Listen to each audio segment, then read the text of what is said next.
Nah, dari banyak perjalanan lo sampai ketemu stand up sebagai pijakan yang lo bisa punya dampak yang besar gitu ya. Lo kan selalu menyampaikan keresahan-keresahan di zamannya tuh, Ji. Dan gue ngikutin lo soal politik, soal pendidikan, dan soal keseharian yang kemudian jadi percakapan. Apa sih yang membuat lo yakin bahwa dengan disuarakan ini akan jadi perhatian gitu ya? Dan basisnya apa lo menemukan keresahan itu dari mana? Stres lihat Indonesia.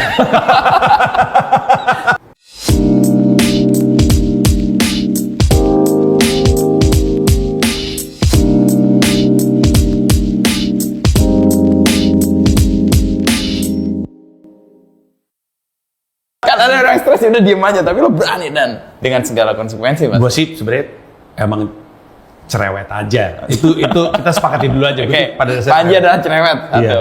Tapi ada frustrasinya juga. Rasanya, jadi memahami Indonesianya gue tuh berubah-berubah mulu, Mas. Kan kita semua kan paham Indonesia dari sekolah. Sis. Habis itu kita paham Indonesia dari media. Habis itu kita paham Indonesia dari Experience kita sendiri ya. Experience kita hidup di Indonesia, termasuk mengelilingi Indonesia. Habis itu kita jadi punya pemahaman baru soal Indonesia setelah kita keluar dari Indonesia. Sis. Makin jauh frustrasinya tuh makin tumbuh, tapi sebenarnya bukan dalam konteks yang buruk, dalam konteks yang gemes. Karena gue tuh percaya kita ini sebenarnya punya peluang untuk keren, tapi enggak, karena kitanya tolol. Kita semua. Yang bikin gue lebih frustrasi lagi adalah yang disalahin selalu pemerintah, sama DPR gitu. Ada mungkin tidak benar ya, tapi gue membahasakannya ada mentalitas majikan gitu. Kita tuh Pokoknya atas yang keliru yang di atas. Kita tuh selalu berharap orang lain yang harusnya ngeberesin. Padahal kan kalau ini rumah lu, ya lu juga yang beresin. Gue selalu pakai analogi, dulu kan bokap gue dulu kerja di minyak. Oke lah keuangannya, rumah di Simpruk, rumah gede. Pembantu ada 2 sampai 3. Simpruk Golf. Rumah ada 2, pembantu ada 2 atau 3. Tapi nyokap gue tuh kerja beres rumah mulu. Waktu gue kecil, gue nanya, ngapain? Kan lu punya pembantu. Ya pembantu aja beres-beres.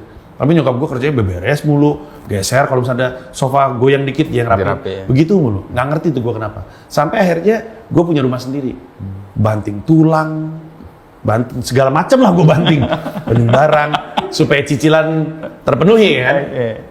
Sekarang ada yang habis makan snack ditinggalin di meja, gue yang buang. Cuci piring bisa gue yang cuci. Apa yang gue bisa lakukan, gue lakukan sendiri. Gue sadar, gue kayak gitu walaupun punya pembantu, karena gue punya rasa memiliki terhadap Indonesia. Kalau lu punya rasa atas rumah gue, tapi konteksnya ke Indonesia. Kalau lu ngerasa memiliki rumah lu, ya kan lu nggak nunggu orang kan rumah lu. Orang lu yang capek untuk mendapatkan ini, sama kan dengan Indonesia kan.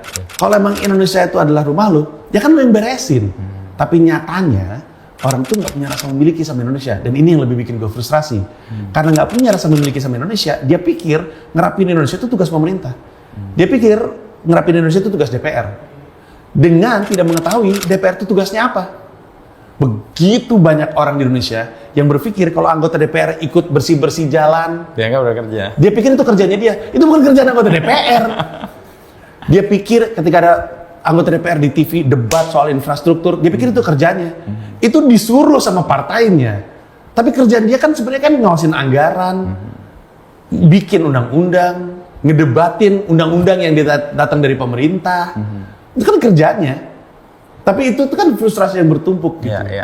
Gue tuh yang kayak ngerasa kalau orang tahu apa yang gue tahu, jangan-jangan keinginan mereka untuk melakukan sesuatu juga sama. Kan gue kayak gini kan karena gue tahu. Ini kan gak ada yang tahu. Gue tahu karena gue bersyukur, privilege gue adalah pengalaman hidup gue tinggi. Gue bisa keliling Indonesia, bisa keliling dunia. Jadi gue tahu gitu. Nah yang gue tahu ini selalu ingin gue ceritain. Entah itu buku, entah itu acara TV dulu provokatif. Apapun yang gue bisa lakukan, stand up gue, lagu rap gue nggak laku nih. Tapi gue sampai lupa hitungan berapa banyak orang yang bilang gue tuh denger nama Wiji Tukul tuh dari lagunya Mas Panji. Jadi yang gue tahu menurut gue salah kalau hanya berhenti di gue. Udah gitu doang. Jadi gue pikir gue cerita aja sama semua orang. Lewat medium yang lo bisa Iya, pakai karena ya. setiap medium nyentuh orang yang berbeda. berbeda. Orang yang nonton stand up mungkin gak baca buku, yang baca buku mungkin gak dengerin rap dan seterusnya. Jadi produk-produk itu lo pakai sebagai saluran keresahan lo, supaya keresahan itu nyampe ke orang lain. Harapan lo, orang itu juga resah yang sama dan melakukan yang sama. Iya, dengan cara dia sendiri. Dengan cara dia sendiri. Setidaknya dalam keputusan politiknya. Oke. Karena orang kan pada kesel sama, mohon maaf, Gubernur Lampung. Kemarin. Sampai kemarin jalan. Ya kan? Oke. Ya, terus mereka pada bingung. Mereka pada minta, bisa nggak sih Pak Jokowi turunkan dia atau copot jabatannya tanpa mengetahui yang milih kan bukan Pak Jokowi, yang milih kan rakyat. Masa Pak Jokowi main cabut pilihan rakyat, nanti presidennya buruk gitu kan? Iya. Tapi kan itu kan harusnya membuat kita bertanya-tanya, lah yang milih siapa waktu itu? Kok ngeblank dia, kagak tahu dia lagi ada di mana, kan gitu kan? Iya, iya. Nah, gue tuh percaya wawasan kita akan membantu pengambilan keputusan kita. Makin luas wawasannya, makin baik pengambilan keputusannya. Ya. Termasuk pengambilan keputusan politiknya. Nggak ngajak pilih siapa-siapa, tapi ngajak pilihannya jelas aja. Iya, iya. Sementara kan banyak yang pemilu karena biar ada tinta di kelingkingnya, biar bisa upsize di Starbucks. Jangan bohong Anda. Jangan bohong Anda. Anda pengen upsize caramel macchiato kan Anda kan?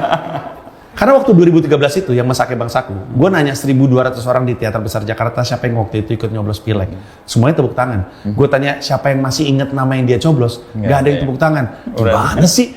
Lu kan kalau nitipin duit, pasti lu kenal kan? Ini duit 1 juta, tolong kasih Herman. Kan karena lu kenal kan? Nah ini kan mesti ngelola dan ngawasin triliunan, entah berapa triliun anggaran. Masa lu titipin sama orang yang lu gak kenal? Kebayang gak sih ini frustrasi saya? Gue ini kesel banget gitu. Iya, iya. Nah, dalam proses itu kan yang tersampaikan sesuai yang lo mau, tapi kan penerimaan orang kan beda tuh, Ci. Ya. Frustasinya tambah atau berkurang? Enggak, karena gue tahu gue nggak perlu ngomong sama semua orang. Gue hanya perlu ngomong sama yang setuju aja. Oke. Karena, aduh ini kayak slogan ya, tapi benar nih. Semua perubahan di dunia datang dari sekelompok kecil orang yang begitu menginginkan perubahan. Emang nggak pernah dari kelompok-kelompok gede. Oke. Sumpah Pemuda kan juga. Ya. Emang Yong Ambon mewakili satu Ambon kan enggak. Yong Yava mewakilin Yong Celebes enggak. Perwakilan aja itu nongkrong di kosan ya kan. Bermanfaatlah tongkrongan, jangan main kartu doang lu di kosan. Ngumpul deh dia tuh. Lahirlah kesepakatan bahwa kita tuh satu bangsa gitu. Ada bahasanya gitu. Nah, semua perubahan itu datangnya dari kelompok kecil yang menginginkan banget perubahan. Waktu itu ada joke-nya Adriano Calbi. Salah satu komedian favorit gue. Dia bilang, gue lupa kurang lebih joke-nya kayak gimana. Dia bilang kayak gini, sebenarnya kemerdekaan kita itu pasti juga datang dari satu orang yang bilang, saya pikir-pikir Belanda itu bangsat tau gitu. Dari satu orang itu aja sebenarnya. Kalau kemudian dipercaya. Iya, bener. Gue tadi pengen ngomong gitu juga, cuman gue, ya kan bangsat kan berarti ya aneh banget dah. Terus ngomong merdeka setelah berapa tahun gitu. Iya emang harus dari kelompok kecil itu. Udah kita nyari yang kecil tapi Kelompok pengen. kecil, ya. Tapi dalam kesempatan itu kan lo sering perjalanan ya, disalahpahami karena kevokalan lo dan lo fokus pada orang-orang yang dimengerti. Deal dengan itu lo gimana? Cuek aja tuh. Dulu tahun, gue inget banget nih Mas, tahun 2009 tuh gue gak bisa tidur kalau ngeliat ada orang yang nyela gue di Twitter. Gak bisa tidur tuh. Kehatian aja. Kenapa jahat sekali mereka kepada aku. Iya. Gue waktu itu pernah nge-tweet, mungkin memang ini jahat. Tapi waktu itu adalah hari pertama udah nggak ada 3-in-1. Ganti ke ganjil genap. Nggak tahu langsung ganjil genap atau kosong dulu ya, gue nggak ingat. Tapi itu hari pertama nggak ada 3-in-1. Terus ada joki yang kelihatannya nggak ngikutin berita, masih gini-gini dia. Terus gue nge-tweet, ada joki kagak update berita nih, masih di pinggir jalan gitu. Dihajar netizen gue. Lu nggak tahu itu adalah pekerjaannya, orang itu harus berdiri Pak. Waduh.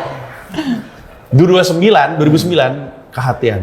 Tapi makin lama gue sadar bahwa sebenarnya gue juga kayak gitu dengan cara gue sendiri. Yang berarti kalau gue ingin dikasih izin bebas ngomong semaunya, wajarnya kan orang boleh dong ngomong semaunya. Adil aja gitu.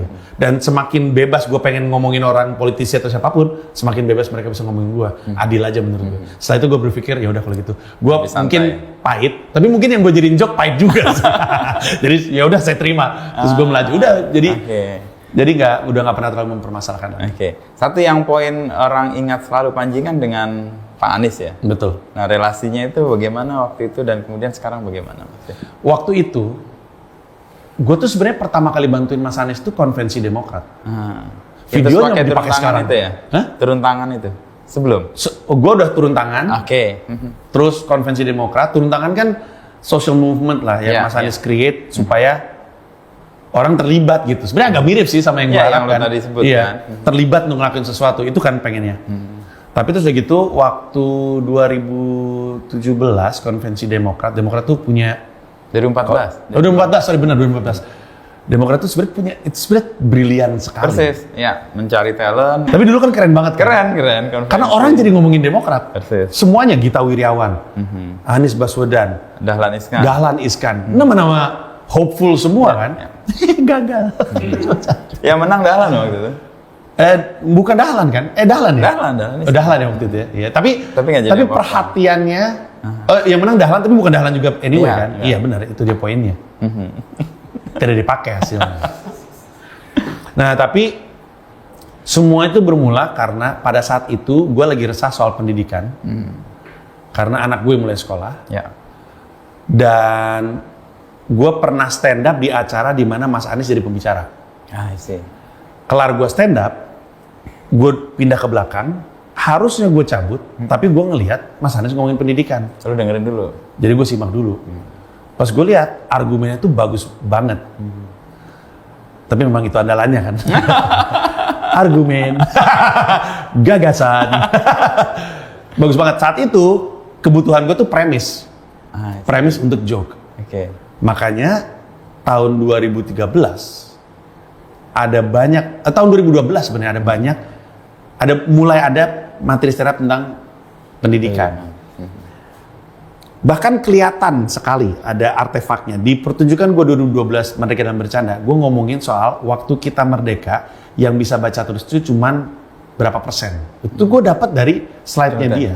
Anies itu. Iya, tapi waktu itu joke-nya adalah kalau waktu itu yang bisa baca tulis cuman 2 atau 3%, sementara di mana-mana ada tulisan merdeka atau mati, jangan-jangan itu orang yang sama yang nulis. Habis yang bisa baca kan cuma dia kan. Dia mulus seluruh Indonesia.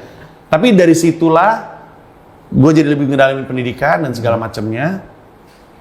Waktu konvensi Demokrat, gue diajak untuk bantuin dan gue bantuin. Waktu Mas Anies kemudian gabung ke timnya Pak Jokowi 2014 sebagai ya. apa ya? Jubir waktu itu. Jubir. Gue jadi rombongannya beliau membantu Pak Jokowi. Terus waktu Pilkada 2017. Lucunya, gue lagi tour stand up ke Amerika. Gue inget banget gue lagi di Wall Street, lagi ngeliat biji banteng. Iya, kan ada banteng tuh. Konon kabarnya kalau kita pegang bijinya tuh dapat rezeki. Bener, gue nggak bohong, bener kan? Katanya tuh si banteng. Gue ke anak cewek itu malah. Oh itu yang juga, berdiri. yang gini ya. Iya. Terus Mas Anies nelpon. Pas lagi megang. Enggak. Wah kalau pas lagi megang masalah, wah duit nih. Karena bener nih. Iya. Dia nelpon, dia nggak tahu kalau gue di New York. Jadi roaming tuh. Gue yang bayar tuh. Saya berkorban untuk Anda Mas Anies. Dia nelpon, dia bilang dia mau maju. Dia diminta untuk maju. Gue bilang, oh gue dukung. Terus dia bilang, tapi partainya Gerindra sama PKS. Terus gue yang, halo Mas, halo. Kenapa tiba-tiba jadi begitu? Kan gue ngeblank banget, mesti nyebrang kan. Kan sebelumnya kan dia di Pilpres kan di seberangnya PKS Gerindra. Pas dia jadi gubernur kan gue berantemnya ke sono waktu itu. Jadi gue, halo Mas Anies, halo, kayaknya hilang sinyal nih. Tapi terus waktu itu gue bilang, lebih tepatnya gue ngelihat teman-temannya pergi. Dia ditinggalin sama circle-nya. Circle yang waktu 2014 bareng. Bahkan 2017 ya Pilpres ya? 2019. Kan 2014, Pilkada 2017. Iya. Oh. Berarti konvensi Demokrat sebelumnya lagi? Sebelumnya, 2014 ya. Ya, anyway, nyebrang kan, temen-temennya pada kabur. Gue ngerasa, gue susah banget ninggalin orang yang ditinggalin semua orang. Karena kalau yang ngikutin karya gue tahu, gue punya sahabat yang meninggal tanpa gue bisa bantu. Dia ditinggal, kalau dia urusannya drugs, tapi dunia ninggalin dia, nyokapnya ninggalin dia, papanya Ya nggak ninggalin ya, maaf ya. Mamanya juga udah meninggal, bapaknya juga mungkin tersinggung. Tapi dia tinggal sendirian. Gue nggak bisa bantu dia. Gue pikir gue bisa bantu dia, tapi terus dia meninggal. Tapi intinya gue punya trauma soal ninggalin teman lah. Ngelihat dia ditinggal, gue bilang Mas Anies, gue sih ini saat itu ya, gue sih nggak percaya PKS, nggak percaya Gerindra nih. Jadi gue bantu bentengin deh lo, kasih gue posisi terdekat dari lo. Gue bantu apa yang gue bisa. Terus dia bilang, ada posisi jadi jubir nih. Terus gue bilang, nggak ada yang lain aja. Terus dia bilang gini, tapi pilihannya antara lu atau Fadlizon. Kata gue aja udah di sini. Daripada Fadlizon terbikin puisi nggak jelas, udah di gue aja. Jadi saya tutup Fadlizon arahnya. Maaf Pak. Udah gue maju. Dan itu lebih mirip kayak perjalanan spiritual buat gue. Oke. Nyebrang pulau. Ya. Ketemu sama PKS, ketemu sama Gerindra. Gue tuh dimediasi sama Mas Anies. Untuk dengan bisa PKS. ketemu. Iya. Dengan Karena PKS sebelumnya lo punya posisi berseberangan. Betul. Gue inget banget momennya. Gue berdiri sendiri, PKS ramai banget sama Mas Anies, terus ditinggal sama Mas Anies. Terus ngobrol tuh kayak, lu sih dulu gini. Ya lagian dulu gini. Jadi kayak mau rujuk gitu. Iya. Tapi berjalan bersama dengan PKS dan Gerindra di Pilkada, membuat gue berhenti berpikir untuk ikutan narasi orang baik, orang jahat. Sebuah narasi yang kuat banget di 2000. Memilah-milah ya. Iya, di 2014. Ya. Karena nggak ada orang baik, nggak ada orang jahat. Adanya orang aja. Ketika kita bilang, kita lah orang baik, dia kan bilang, maksudnya apa gue orang jahat gitu? Lu kali orang jahatnya gitu. Akhirnya jadi nggak ketemu. Ya. Akhirnya, sejak itu gue punya vantage point yang berbeda untuk melihat politik. Dan menurut gue, lebih membebaskan. Karena sekarang kanan kiri gue hajar. Iya. Gue hajar ke sana ke sini, gue masuk ke sana, masuk ke sini. Ular. Gue ada di grup WhatsApp keduanya. Waktu Pilpres yang kemarin, yang 2019 tuh gue ada di dua-duanya. Gue tahu pembicaraan mereka berdua seperti apa. Dan buat gue berkah sih. Berkah. Gue ditanya kan, lu dibayar berapa? Banyak teman-teman seniman lu dibayar berapa? Karena memang ada yang kontrak. Kan itu dibayar. Dan terbuka dia, emang ini gue profesional. Sehingga mereka pikir gue dibayar. Tapi gue gak dibayar. Jabatan gak dapet. Bala-bala juga gak dikasih. Gak dapet apa-apa gue sebenarnya. Manfaat setelah terpilih pun? Gak ada apa-apa. Gak dapet izin gak lebih mudah. Gak dapet apa-apa. Tapi dapet itu. Dapet perspektif yang baru. Tadi spiritual itu pengalaman itu ya. Sampai akhirnya gue berpikir, kayaknya peran dulu tuh gue tuh kalau stand up tuh di echo chamber gitu Mas. Di lingkungan yang lo. Iya, gue stand up ngomongin orang yang udah like minded gitu. Perubahan apa sih yang gue bisa harap? Ngomong hal sesuatu yang udah disepakati sama dia. Ya. Setelah itu gue bikin show 2019 Januari di JCC. Itu gue sebut sebagai pertunjukan yang paling mewakili Indonesia karena kedua belah poros politik ketemu, orang partai dari semua ketemu, orang setiap suku ketemu, orang setiap agama ketemu. Bahkan itu kan sejak itu sampai dengan sekarang pertunjukan gue kan selalu inklusif. Jadi ada akses ramp untuk kursi roda, ada juru bahasa isyarat. Sejak itu gue ngerasa stand up gue tuh lebih ngomong sama semua orang.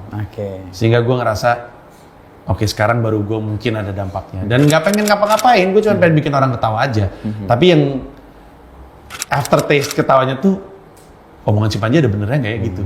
Itu aja, kayak Inception. Ninggalin aja pemikiran, mau jadi apa tuh terserah dia. Kayaknya Pak Jokowi ngeliat ini terus kemudian menyatukan dengan Prabowo itu. Kalau Pak Jokowi sih saya rasa ada niat lain Pak Jokowi. Ya nggak Pak Jokowi. Tapi kembali ke, lo kan mau bikin festival nih? Betul. Hiduplah Indonesia Maya. Apa yang mendasari itu dan kenapa memelesetkan Hiduplah Indonesia Raya atau karena Indonesia Raya sudah jadi logo atau jadi jargon politik tertentu? Bukan. Gue sih sampai sekarang kalau ditanya apakah itu melesetin lagu kebangsaan sih, gue bilang enggak. Itu sebenarnya kan netizen kita itu kan begitu unik ya, begitu seru. Untuk tidak mengatakan apa? Iya, liar lah, chaos gitu. Tapi menurut gua itu tuh layak untuk dirayakan. Siap. Kebisingan itu Di dunia maya itu. iya layak sebenarnya untuk dirayakan karena ada masa-masanya ketika media mau memberitakan sesuatu dibredel. Wah. Dulu orang enaknya zaman Soeharto nggak ada menteri yang korup gitu loh. Nggak ketangkap korup itu bukan berarti nggak korup. Anda Google Bob Hasan korupsinya angkanya berapa? Lihat jumlah nolnya pasti bingung bacanya gimana. Saking banyaknya duit ini berapa sih? Berapa rupiah nih? Kok banyak banget gitu? Saking banyaknya. Nah, jadi gue tuh ingin kita merayakan ya, kayak hiduplah Panji atau hiduplah sang raja ini, hiduplah Indonesia Maya. Nah, si hiduplah Indonesia Maya itu sesungguhnya adalah sebuah IP tentang social commentary.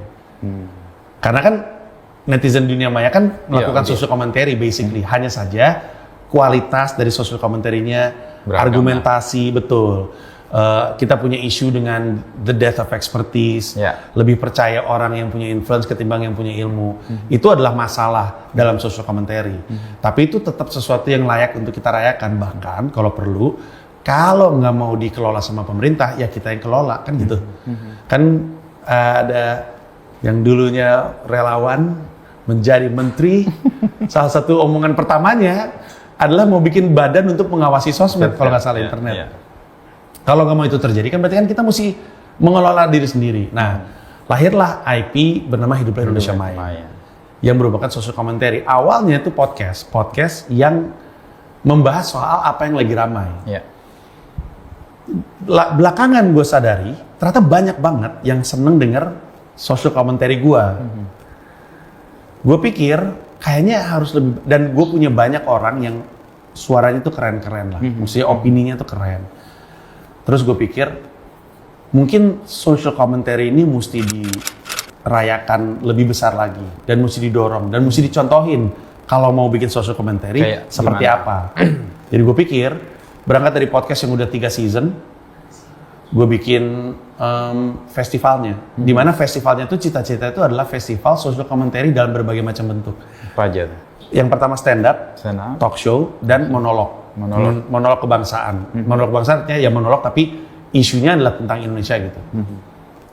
Masih embrio, suatu hari nanti ada social commentary dalam bentuk musik. Misalkan seperti Efek Rumah Kaca atau apapun, art, seni rupa, lukis, performance art, happening art. Tapi kan jadi seru kan kalau ada festival, orang datang ke festival ingin ngelihat social commentary dalam berbagai macam format. Harusnya keren. Karena lu bisa ngeliat relate banget kan itu biasanya dengan orang. Iya betul, dan juga mereka ngeliat kalau Tisna Sanjaya bikin social commentary begini bentuknya. Kalau Tulus reference gue biasanya Glenn sih. Glenn dulu kan punya social, atau misalkan Yura Yunita gitu, ketika dia punya keresahan sosial dalam bentuk lagu, begini bentuknya. Kalau stand up comedian kayak David Nurbianto punya keresahan sosial. Ternyata ketika Panji monolog tentang Indonesia yang keluar ini. Kalau misalkan Susi Susanti monolog soal Indonesia yang keluar ini, kan jadinya menarik. Nah, dimulailah perjalanan ini. 12 Agustus itu di Surabaya, 13 Agustus itu di Yogyakarta, 17 Agustus di Jakarta. Stand up-nya beda-beda, tapi spiritnya sama. Pengen. Dan di monolog kebangsaan itu nanti gue sendiri judulnya Sampai Akhir Menutup Mata. Isinya yang tadi keresahan itu, gue akan ngomongin momen-momen yang mengubah hidup gue, yang membuat gue kayak sekarang. Terus gue mau ngingetin lagi, sebenarnya mungkin lo nggak ngeh karena datangnya bertubi-tubi dan datangnya dalam periode waktu yang berbeda-beda. Tapi gue pengen ngingetin, coba lu lihat, kita tuh gini sekarang. Ekstrim sekali. Lagi ya. Iya, Indonesia tuh lagi gini. Coba lu lihat, nggak normal tau. Indonesia tuh nggak normal, nggak wajar. Lalu gue kasih tau menurut gue kenapa bisa begini, dan akan ada call to action-nya. Ada ajakan, ada tawaran. Gue punya penawaran. Ini penawaran gue. Mau ikut bagus, nggak apa-apa. Tapi kalau lu ikut, yang tadi punya peluang untuk berubah. Keyakinan gue. Dan itu yang nanti akan gue bagikan di Festival Hidup Indonesia Maya di monolog gue. Penggunaan medium komedi itu lo pilih sebagai strategi yang menguntungkan atau gimana? Untuk di festival ini? Kan menyampaikan pesan kan bisa banyak cara kan? Iya. Ada yang dengan straight langsung, ada yang nggak ada senyum gitu. Tapi kan pendekatannya lebih ke komedi ya? Harusnya sih memudahkan. Konon katanya kalau mau ngasih tahu kebenaran, kasih tahu lewat komedi. Iya. Tapi sekarang banyak yang tersinggung sama sama komedi saya. Tidak benar tampaknya. Tapi gue percaya lebih enak ditelan sih. Maksudnya lebih besar peluangnya ada orang mau ngunyah. Oke. Jadi nggak ada penolakan di awal ya? Iya. Dan si monolog kebangsaan itu, kendati pun gue nggak sebut stand up, mau nggak mau sih karena stand up komedian yang monolog pasti ada lucunya. Tapi di situ tuh prediksi gue, mungkin orang nangis. Sangat mungkin orang nangis. Karena gue udah susun. Ya. Sangat mungkin orang nangis. Sangat mungkin orang marah. Yang mana dilarang kan kalau stand up kan. Makanya gue sebut monolog karena gue ingin bebas aja. Belakangan gue sadari, orang tuh banyak tidak sadar pesan di balik joke-nya. Karena berhenti di tawa joke-nya, betul. Gue pikir, coba kita angkat deh joke-nya deh. Majas-majas ini kita hilangkan, jadi Panji ngomong apa adanya. Pesannya, ya. Iya.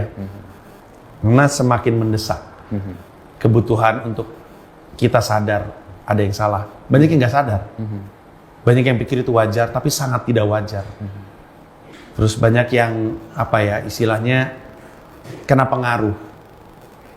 Karena dia puber.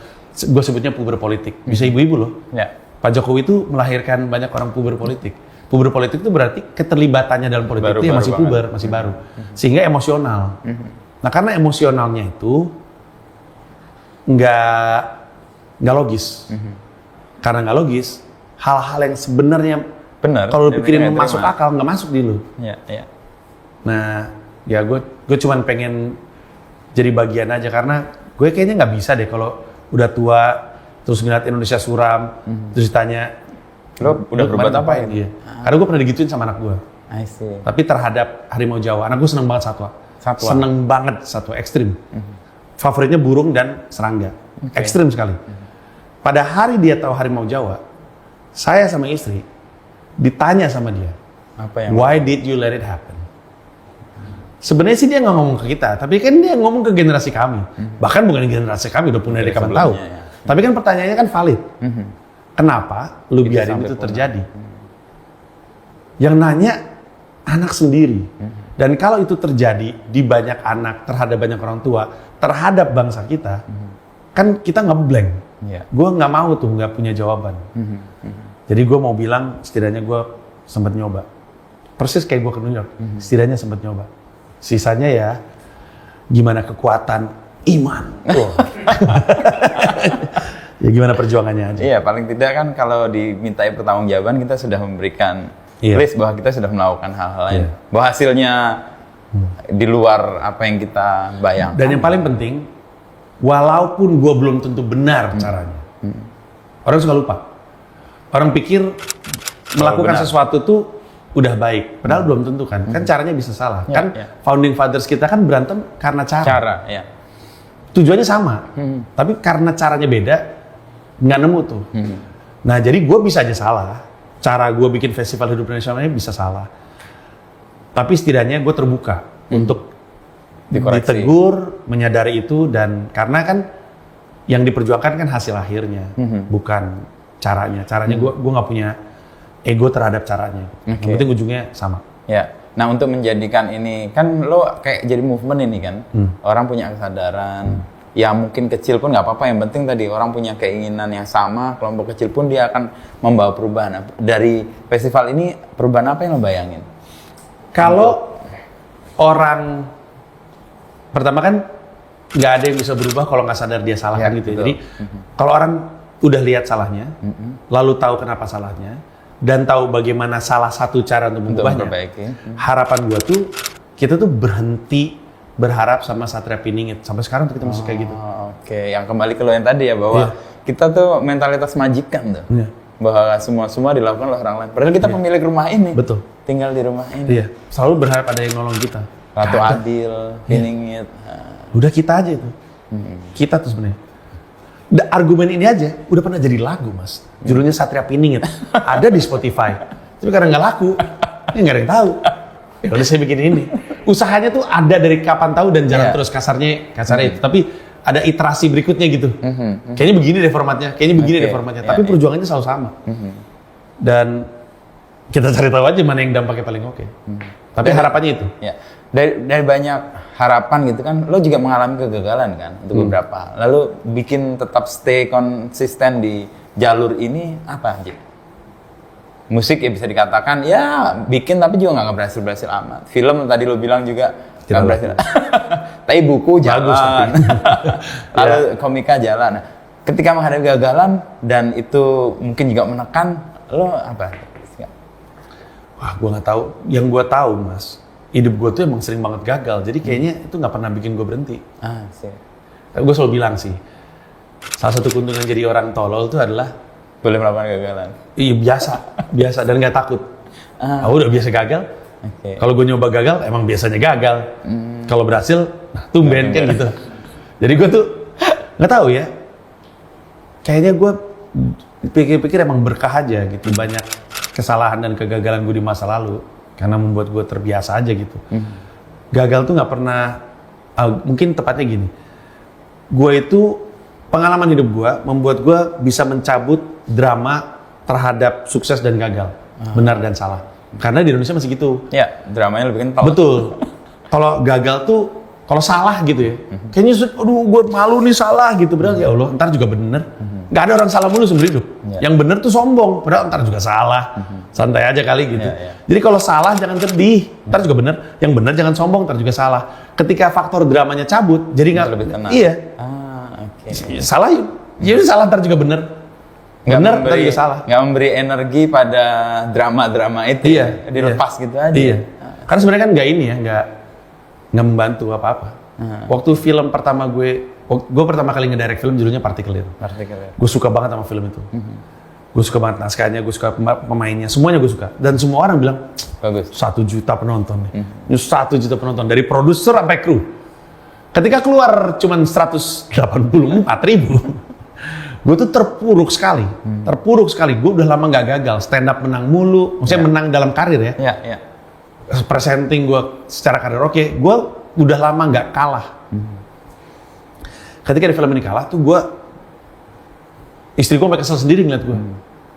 Yang bikin gue happy lagi adalah nulis film lagi. Karena gue pikir kalau gue gagal terus berhenti, maka selamanya akan gagal. Diingat sebagai yang gagal. Satu-satunya peluang untuk mengubah itu adalah nyoba lagi dengan harapan berhasil. Kalau gagal dan berhenti, ya berarti masih dianggap orang gagal. Ya udah nyoba lagi begitu terus sampai akhirnya persepsinya itu berubah gitu. Jadi karena itu gagal di sini, gagal di situ tuh nggak pernah. Lebih ke sinyal sih daripada sinyal, bukan sinyal berhenti, tapi sinyal bahwa lu mesti nyoba lagi yang lain. Atau ada yang salah dengan kemarin gitu. Kegagalan itu sinyal. Jadi membuat lo lebih aware juga ya bahwa ada sesuatu yang perlu dilakukan dengan lebih baik lagi. Makanya premis lo benar, ke New York ini kayak pikiran gue yang tolol. Betul. Karena itu kalau nggak berhasil ya sudahlah. Itu.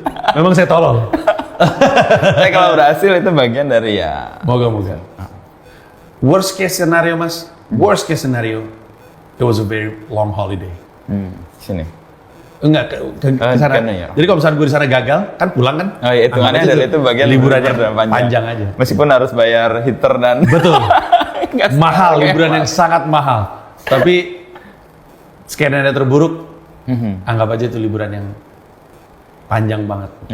Lo sebagai pribadi, mungkin terakhirnya Ji, ini lebih agak personal. Lo kan deket dengan semua golongan politik akhirnya. Setelah tadi lo diperkenalkan atau dihubungkan lah. Dan lo bisa lihat nih suara kanan, kiri, bahkan ada yang paling ekstrim sama yang paling enggak gitu ya. Lo lihat apa yang sekarang terjadi, ada bayangan tertentu nggak 2024 nanti? Apakah seliar dulu atau mungkin udah mulai ngeblend atau udah pikiran orang berbeda? Lebih ke kecewa sih, kalau boleh. Ya sangat kecewa. Salah satu yang nggak masuk akal ya sebenarnya kalau pikir-pikir kan Prabowo Sandi masuk pemerintahan. Itu tuh nggak masuk akal karena itu menghilangkan oposisi. Oposisi kan sehat, terlepas dari kebisingannya. Oposisi itu sehat karena ada sistem kontrol. Bahwa yang kontrol itu punya kepentingan biar menang suatu hari nanti beda lagi. Tapi kan dia berangkat dari ada yang salah bener. Ada bener ada yang salah gitu. Ada yang salah bener. Nah, itu tuh mengubah banyak hal hari ini. Karena gue tahu kekecewaan terbesar gue itu adalah bahwa gue tahu diskusi yang terjadi saat ini sama sekali tidak mempertimbangkan kita. Sebagai pemilik rumah Iya. Gue ini beneran sedih. Sedih sekali. Sedih karena gue pikir I thought you were supposed to be the best of us. I used to think that way. Dan mereka mungkin meyakini hal yang sama dan mereka mungkin ngomong ke kita hal yang sama. Tapi rasanya nggak mungkin mereka memungkiri dalam ruang-ruang diskusi mereka untuk menentukan ini, nggak ada kita di situ, nggak ada. Jadi mungkin salah gue juga karena gue masih punya sedikit. Mungkin itu keresahan gue juga soal Satria Piningit. Ya. Mungkin. Atau mungkin gue pikir gue kecewa karena pada dasarnya orang-orang itu tuh individu juga. Si individu-individu yang gue harapkan kan tadi gue bilang kan, sebenarnya kan kita nih Satria Piningit yang kita tunggu, individu-individu ini. Tapi individu ini kan punya privilege masing-masing. Nah yang punya privilege terkuat adalah individu yang harusnya punya dampak terbaik. Nah ini yang sebenarnya gue mungkin nggak tahu ya, gue nggak tahu gue ngomong kayak gini responnya apa, tapi terlalu dekat untuk dibohongin gue ngerasanya. Gue nih terlalu dekat sama mereka untuk mereka bohongin. Gue bahkan ada sejumlah orang yang minta maaf sama gue. Sorry ya Ji, gue nggak bisa.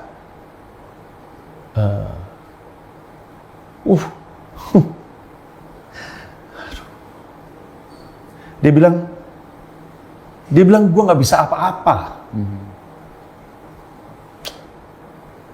Padahal privilege-nya cukup tinggi untuk melakukan sesuatu. Untuk semua hal, orang-orang ini bisa ngelakuin banyak hal. Tapi untuk dengar seseorang yang punya semua hal untuk melakukan banyak hal bilang nggak bisa apa-apa tuh, memang benar ya.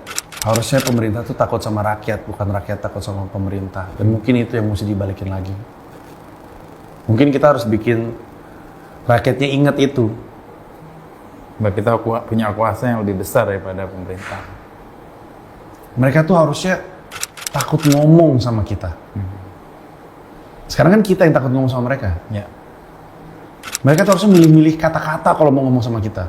Sekarang kalau kita dengar mereka ngomong, kayak mereka nggak pikirin kata-kata mereka. Kadang-kadang kita baca pernyataan, kita baca berita, terus kita bilang, kok lu bisa ngomong kayak gini sih? Kayak lu nggak tahu. Apaan sih? Gue tuh bego. Mau itu menteri, mau itu siapapun ya, mau itu polisi sekalipun. Kok bisa sih lu ngomong kayak gitu? Karena lu pikir kita bego, atau karena lu yang bego? Gimana tuh? Gue nggak tahu tuh. Kecewakan sekali. Makanya gue mau minta tolong gitu. Maksud gue tuh di monolog itu gue minta tolong. Gue tuh minta tolong. Minta tolong aja udah. Itu doang yang gue harapin. Tapi jalan menuju posisi bahwa pemerintah atau penguasa takut dengan rakyat kayaknya makin jauh sekarang. Enggak.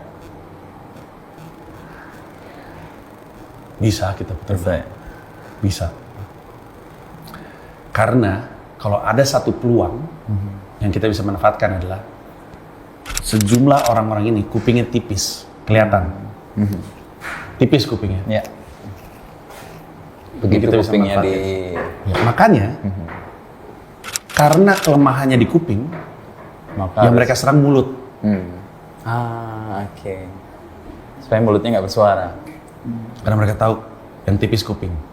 Tutup peluang. Itu yang mau gue bahas, itu yang pengen gue tawarkan. Emang berjuang sih. Tapi jadi menjadi relevan sih apa yang lo mau perjuangkan di festival ini kan. Monolog itu kan sebenarnya kan memberanikan diri untuk bicara sehingga kuping-kuping yang tadi tipis mendengar. Dan kemudian syukur-syukur dia tadi mendengar karena takut lalu kemudian menjadi perubahan? Sebenarnya lebih ke multiplier efeknya dulu baru nyampe ke kuping. Jadi mulut gua ngomong, supaya banyak mulut ngomong, supaya banyak mulut ngomong bisa nyerang kuping-kuping yang tipis.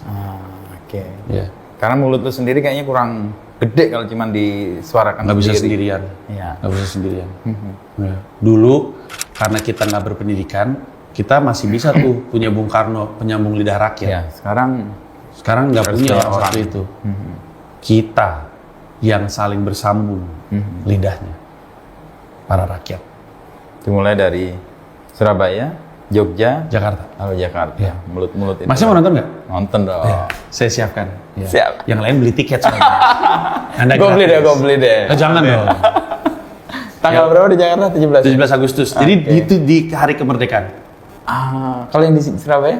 12 Agustus Surabaya, 13 Agustus Yogyakarta. Itu Sabtu Minggu berturut-turut. Tiketnya sih menipis tapi masih bisa disikat. Siap. Ada app namanya Tip-Tip, beli di situ. Tip-Tip. Kalau Mas tidak perlu. Nah, privilege gue. Thank you Ji ya. Ya, makasih Udah banyak. ngobrolnya. Maaf saya drama tadi ya. Itu. Gue kebayang sih keresahan lo untuk sesuatu yang nggak direspon atau nggak didengar dan apa yang kita imajinasikan ternyata runtuh semua tuh. Ya sebenarnya keresahan gue keresahan Mas juga, keresahan banyak orang. Cuma bedanya gue Gemini aja, jadi drama gitu orangnya, dramatis gitu. Kalau Gemini ya? Saya Gemini. Ya, gue sebelumnya lah. Taurus. Taurus. Iya. Oh, pantesan. Apa? Keren. Gemini ya? Kalau udah gede gue pengen jadi Taurus. Lumayan lah, udah jadi Gemini kan. Bentar lagi Taurus. Maju ntar. Oke. Thank you. Ji, Makasih sukses ya. banyak. Thank you.